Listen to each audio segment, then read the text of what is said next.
Masih heran kita kenapa kok dunia kacau sekarang? Nggak usah heran, Pak, karena pucuk pimpinannya begitu itu, yang dimurkai Allah dan yang sesat, ya. Jadi saudara sekalian rahimakumullah, ini babak paling kelam, dan di babak ini fitnah demi fitnah akan kita hadapi. Bismillahirrahmanirrahim. Rindu surga.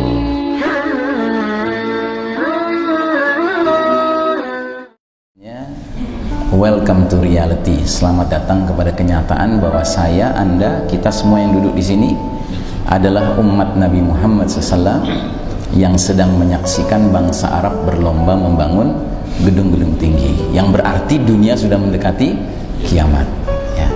Karenanya para ulama yang peduli akhir zaman berkesimpulan, kondisi dunia modern dewasa ini praktis hampir semua tanda-tanda kecil yang begitu banyak sudah bermunculan, sehingga kita sekarang sudah berada di ambang menjelang tanda-tanda besar bermunculan, gitu. Ya, jadi nggak pantas gitu, Pak, kita masih mengatakan, alah Ustadz nggak usah ngomongin kiamat lah, masih lama kan, gitu. Nggak pantas.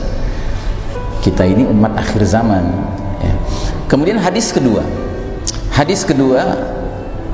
saya menyebutnya hadis roadmap, peta perjalanan umat Islam. Sebab dalam satu hadis ini Nabi meringkas sejarah umat Islam ke dalam 5 babak. Jadi sejak Nabi diutus, Nabi Muhammad SAW diutus, sampai nanti angin lembut berhembus menandakan wafatnya orang-orang beriman sebelum kiamat, maka kata Nabi akan mengalami 5 babak, Pak. Sejarah umat Islam ini cuma 5 babak.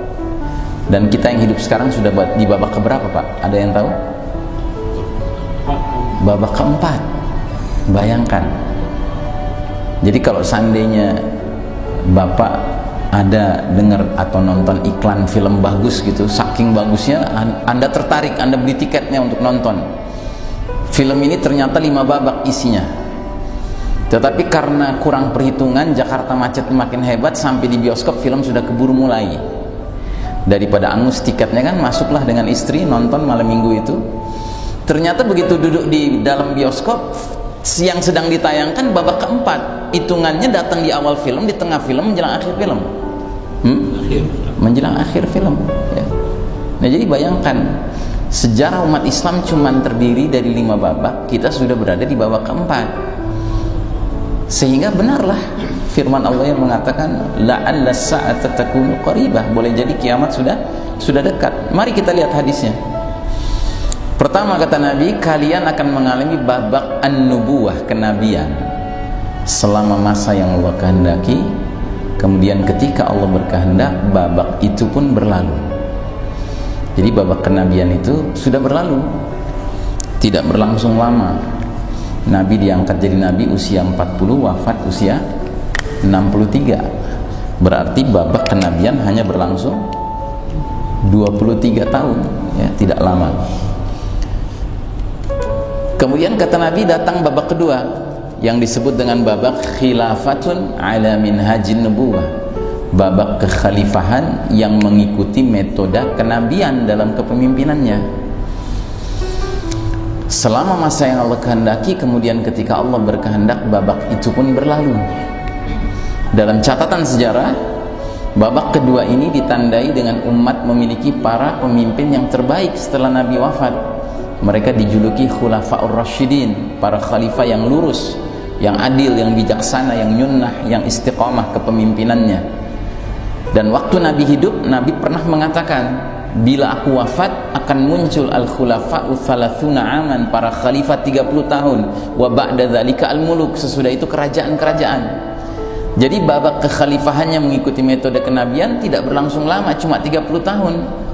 Kalau babak pertama 23 tahun, babak kedua 30 tahun, ditandai dengan umat memiliki para khalifah Abu Bakar As-Siddiq, Umar bin Khattab, Utsman bin Affan, Ali bin Abi Thalib, dan Hasan bin Ali. Kita memasukkan Hasan bin Ali karena kalau kita jumlah masa kepemimpinan Abu Bakar plus Umar plus Utsman plus Ali, 30 tahun kurang 7 bulan. Sedangkan Hasan memimpin menggantikan Ali persis 7 bulan. Berarti kan masuk dong dia ke dalam kekhalifahan yang mengikuti minhaj kenabian. sudah berlalu. Kemudian datang babak ketiga, kata Nabi, babak mulkan adhan, raja-raja yang menggigit.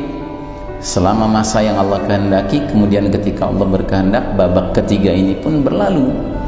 Nah, babak ketiga ditandai dengan umat memiliki para pemimpin yang tetap digelari khalifah, sistemnya tetap disebut khilafah, Al-Quran dan Sunnah tetap dijunjung tinggi sebagai sumber hukum. Tapi sayang, pola suksesi seorang khalifah kepada khalifah berikutnya mengikuti cara-cara kerajaan. Karenanya di babak ketiga sejarah Islam mencatat silih berganti jatuh bangunnya dinasti-dinasti Islam. Tahu dinasti ya? Dinasti itu artinya kekuasaan beredar di kalangan keluarga tertentu. Jadi kalau raja khalifah meninggal, yang menggantikan mesti anaknya atau adiknya atau keponakannya, pendek kata kerabatnya, begitu. Nah, karenanya di babak ketiga ini banyak silih berganti dinasti-dinasti Islam. Ada dinasti Bani Umayyah, keluarga Umawi, ada keluarga Abbasiyah, ada keluarga Utsmani Turki, dan masih banyak yang lain. Tetapi tiga ini yang terkenal. Dan ini berlangsung lama, Pak. Hampir 13 abad dia berlangsung. 1262 tahun, 13 abad dia berlangsung. Kadang umat memiliki khalifah yang adil, kadang umat memiliki khalifah yang zalim. Tapi kalaupun zalim, umat tetap menjaga supaya mereka dia berada dalam satu kesatuan. Karena apa? Karena kezaliman khalifah di babak ketiga sifatnya personal, Pak, individual. Sedangkan secara institusional umat menyadari pemimpin yang sejati adalah Quran dan Sunnah, sehingga mereka bersabar menghadapi khalifah yang zalim ini. Kalaupun mereka berkeluh kesahnya kepada para ulama, dan ulamanya amanah waktu itu. Kalau mereka mendengar keluhan umat, mereka tanpa ragu datang ke khalifah menyampaikan nasihat secara lugas, secara tegas, secara terus terang. Sampai kadang-kadang ada khalifah-khalifah yang walaupun zalim mendengar nasihat ulama bisa menangis, Pak. Suatu keadaan yang zaman sekarang nggak kita jumpai. Karena zaman sekarang nggak ada ulama yang seperti itu. Sebagaimana zaman sekarang nggak ada penguasa seperti itu. Gitu. Nah, jadi saudara sekalian rahimakumullah, babak ketiga berakhir. Dan dia berakhir belum lama, Pak. Belum ada 100 tahun yang lalu. Persisnya tahun 1924 Masehi, 1342 Hijriah. Ditandai dengan waktu itu kepemimpinan Islam berada di Turki, dan di jajaran pimpinan militernya ada pengkhianat bernama Mustafa Kemal. Mustafa Kemal ini laki-laki muslim tapi berdarah Yahudi. Sejak kecil belajarnya sama guru-guru Yahudi, setelah dewasa pergi ke Prancis, ke barat, belajar sama orang barat. Pulang dari sana dia membawa suatu himbauan yang terkenal. Hai umat Islam, kalau kita mau maju nggak ada jalan lain, kita harus tinggalkan ajaran Islam yang sudah ketinggalan zaman. Jalan menuju kemajuan cuma satu, kata dia. Kita harus mengikuti kebiasaan cara hidup bangsa-bangsa yang sudah maju. Yang dia maksud tidak lain adalah Eropa Barat kafir.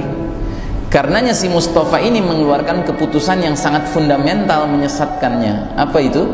Pembubaran sistem bermasyarakat bernegara umat Islam yang sudah berlangsung ribuan tahun yang namanya khilafah, semenjak pertama kali Khalifah Abu Bakar Siddiq memimpin sampai tahun 1924, untuk digantikan dengan negara modern sekuler berpaham nasionalisme Turki. Dan karena ini terjadi di jantung khilafah, ibarat kereta api, lokomotifnya pindah rel. Kalau lokomotif pindah rel, gerbong-gerbong di belakang ikut pindah rel nggak? Hah? Atau gerbongnya nyelonong aja ke rel yang lain? Nggak mungkin lah, dia ngikut lokomotifnya kan. Nah, tanpa kecuali negeri yang kita cintai karena Allah bernama Nusantara ini juga ikut pindah rel gitu. Nah, sejak saat itu masuklah kita ke babak keempat ini, yang kata Nabi adalah babak mulkan jabriyan. Apa artinya mulkan jabriyan? Para penguasa yang memaksakan kehendak mereka, mengabaikan kehendak Allah dan Rasulnya. Itu pada skala negeri-negeri kaum muslimin. Pada skala dunianya terjadi sesuatu yang lebih dahsyat lagi. Apa itu? Ramalan Nabi menjadi kenyataan. Ramalan apa? Ramalan lubang biawak. Ini hadis lubang biawak ya. Nabi pernah mengatakan 15 abad yang lalu, sungguh kalian umat Islam benar-benar akan mengikuti kebiasaan cara hidup orang-orang sebelum kalian, sejengkal demi sejengkal, sehasta demi sehasta, sehingga sekiranya mereka masuk lubang biawak sekalipun kalian akan mengikuti mereka. Para sahabat bertanya-tanya, ya Rasulullah, apakah mereka itu kaum Yahudi dan Nasrani? Nabi menjawab singkat saja, faman, yang artinya who else, siapa lagi kalau bukan mereka. Ya, jadi para sahabat waktu itu bingung, Pak.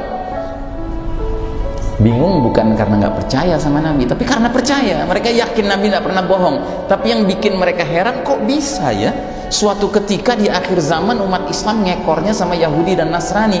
It doesn't make sense menurut para sahabat. Orang kita punya kitab Allah yang dijamin keasliannya, mereka nggak punya jaminan keaslian, dan terbukti ya susah mencari kesamaan antar kitab Taurat satu dengan lain, Injil satu sama lain. Tapi Quran di mana-mana, Pak, dari ujung barat sampai ujung timur sama semua isinya.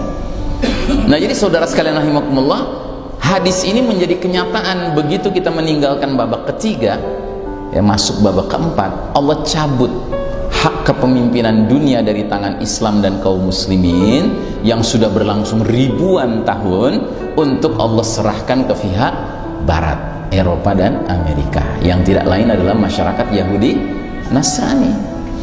Karenanya hari ini mencari seorang yang mengaku muslim ke barat-baratan, ke Yahudi-Yahudian, ke Nasrani-Nasranian, sulit apa mudah, Pak? Mudah. Dan kita berharap orang yang kita lihat di cermin nggak termasuk di dalamnya, ya. Nah, jadi saudara sekalian rahimakumullah, inilah babak di mana kita hidup sekarang, Pak.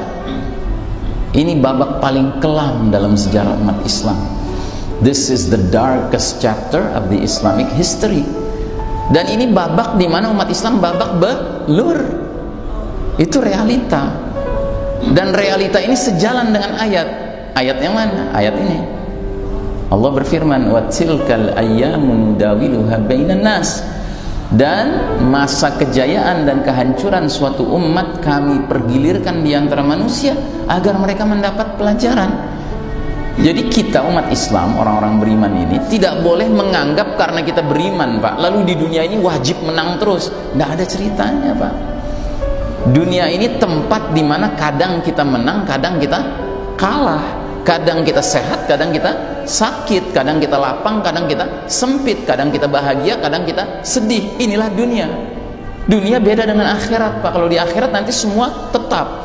Yang senang-senang terus, dan mudah-mudahan kita masuk golongan ini. Tapi yang sengsara-sengsara terus. Nauzubillahi min dzalik. Nah, jadi saudara sekalian rahimakumullah, babak 1, babak 2, babak 3 kita berjaya, Pak. Walaupun makin lama makin turun kualitasnya. Tapi begitu masuk babak keempat, Pak, kalau masih ada di antara kita yang merasa berjaya, itu namanya ngimpi. Yang berjaya bukan kita sekarang, Pak, di babak keempat ini. Yang berjaya al-Yahud wan Nasara. Begitu maunya Allah, mau apa coba? Ya, dan ingat ya, al-Yahud wan Nasara ini dua pihak yang kita 17 kali sehari semalam lewat sholat wajib 5 waktu kita minta kepada Allah jangan masuk golongan itu, ghairil maghdubi alaihim waladdallin. Ya Allah, tunjuki kami jalan yang lurus, jalannya orang-orang yang dapat nikmat karena menempuhnya, para nabi, para siddiqin, para syuhada, para salihin. Ghairil maghdubi alaihim, jangan masukkan kami ke dalam golongan yang kau murkai, waladdallin, dan bukan golongan yang disesatkan. Sahabat pernah bertanya, ya Rasulullah, siapa yang dimurkai Allah? Al-maghdubi alaihim al-Yahud, kata Nabi, kaum Yahudi. Siapa itu yang sesat? An-Nasara, kata Nabi, kaum Nasrani. Nah, sekarang bayangkan, yang dimurkai dan yang sesat yang mimpin dunia sekarang. Masih heran kita kenapa kok dunia kacau sekarang? Nggak usah heran, Pak, karena pucuk pimpinannya begitu itu, yang dimurkai Allah dan yang sesat, ya. Nah, jadi saudara sekalian rahimakumullah, ini babak paling kelam, dan di babak ini fitnah demi fitnah akan kita hadapi. Tapi alhamdulillah, kita kan baca hadis harus lengkap, ya. Hadis ini nggak berhenti, Pak. Babak keempat kata Nabi nasibnya bakal mirip seperti babak 1, 2, dan 3. Apa itu? Berlangsung selama masa yang Allah kehendaki, kemudian ketika Allah berkehendak, babak keempat ini akan berlalu, ya. Jadi jangan kita kira dunia bakal begini terus, Pak. Enggak, dunia bakal berubah. Datang babak terakhir, babak kelima, kata Nabi, namanya apa? Babak khilafatun ala minhajin nubuwah tsumma sakata. Akan datang babak kekhalifahan yang mengikuti cara kenabian dalam kepemimpinannya, kemudian Nabi diam. Para ahli hadis mengatakan kemudian Nabi diam, isyarat sampai disitulah ujung perjalanan umat Islam. Berarti ujung perjalanan kita husnul khatimah apa su'ul khatimah, Pak? Husnul khatimah, Masya Allah. Artinya al-mustaqbal li hadzal din, masa depan di tangan Islam gitu. Bahkan hadis-hadisnya sudah mengisyaratkan bahwa babak kelima nanti nggak berlangsung lama, Pak.